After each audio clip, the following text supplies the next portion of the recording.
Hey everybody, how's it going? Thank you for clicking this video. I really appreciate it. And today, this question comes from one of my Twitter followers, and her name is Lisa McDowell.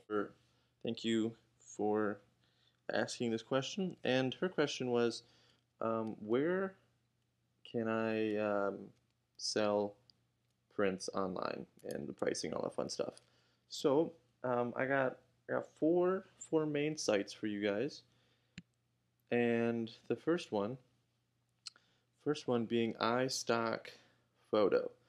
Um, I mean, stock photos are pretty universal and they're pretty well known. All these stock companies online, and what you do is you join, and then you would some of these stock places are a little bit more competitive to get into.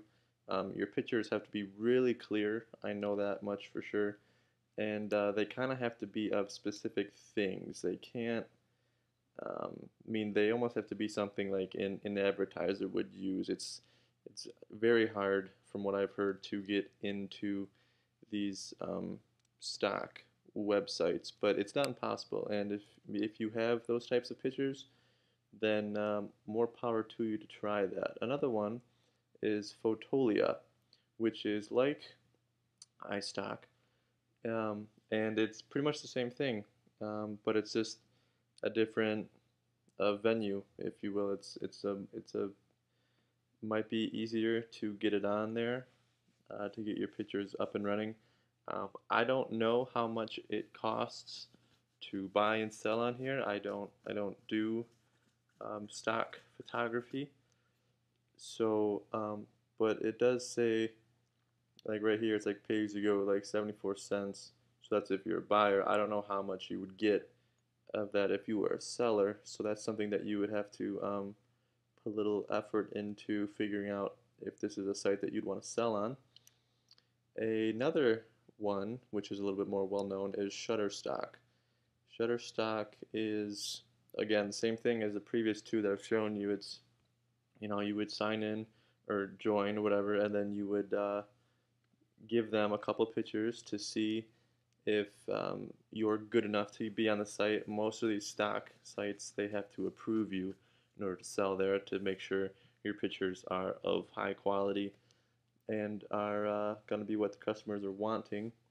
Now, if the stock photography isn't necessarily for you, and you're like, Christian, I want to sell somewhere else, or I want to have a little bit more control, Etsy, and you're like, Christian, Etsy is only for vintage and handmade items, and this is where I say no, no. See here in the art section, we have a section strictly for photography, which I am on Etsy, um, and it's really simple. You join an account, you would register, and then up here it says sell, and you click the steps that you need to. There's no application to try and sell your photos on here. You sell whatever you want. You can post anything on here for 20 cents. So this picture was posted for 20 cents. And then if it sells, then they take I think it's like 3% of, they take like 3% commission of whatever you make. So it's really easy. This is definitely one where you have um, control over your pricing and the sizes and all that fun stuff. This is definitely if you want to go that route. Also, if you do get on Etsy, another thing to increase your exposure would be to use Wanello and to use Pinterest. Um, it's I've learned that obviously if you drive more traffic to your sites, then obviously you have a greater chance of it being sold. And I didn't figure this out for a long time because I'm just a little bit behind the game, I guess. But you can post your pictures if you have a Pinterest. And if you don't have a Pinterest, I'd recommend you getting one just for this purpose. And same thing for Wanello. Wanello is, I guess, another Pinterest, but it's catching on a little bit faster. Um, so yeah, that is. Oh, and for pricing, Pricing, obviously, for the stock images, you don't really have much control over that, so you don't have to worry about that too much. But for Etsy pricing, you don't want to be ridiculous on your prices.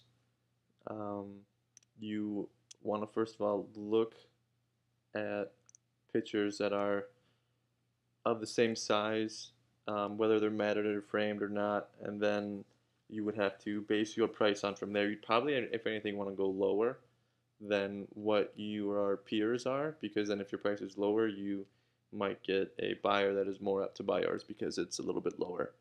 And then obviously once you gain a little bit of um, revenue and buyers, you can then gradually lift your prices. But that's that for this video.